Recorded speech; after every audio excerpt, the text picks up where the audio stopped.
Decent weather at last today, but still too wet to do anything useful on the allotment, so I'm going to talk to you today from the comfort of my lounge.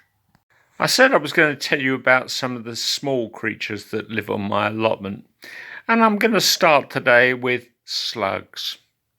Now, in 6 days, God created the earth and everything on it, and on the seventh day, when he was having a kip, the devil created slugs. Not really, of course.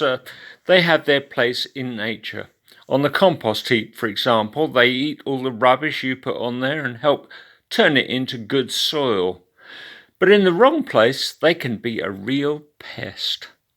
There are fully organic methods of dealing with them. You can seed the allotment with little nematode worms which parasitize the slugs and kill them.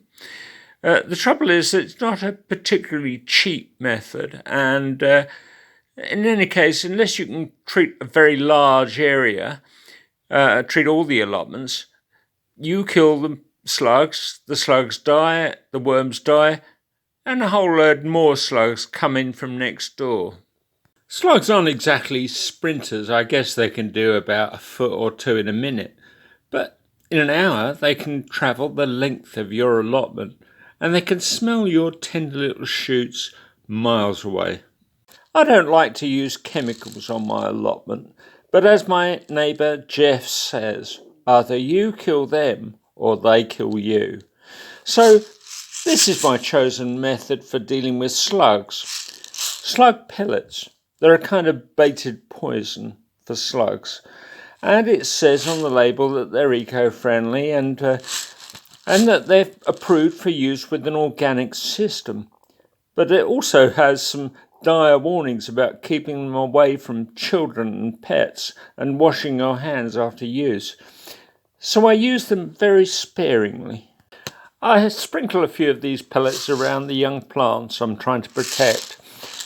When the plants get bigger, they can take care of themselves, but when they're small, well, the slugs would eat them all. Snails, of course, the cousins of the slugs, are a pest too, but the pellets deal with them in the same way, and also they can run like a slug, but they can't hide so well, so you can pick them off by hand. Next time I plan to tell you about the other great pest on my allotment, aphids, and how I deal with them. See ya.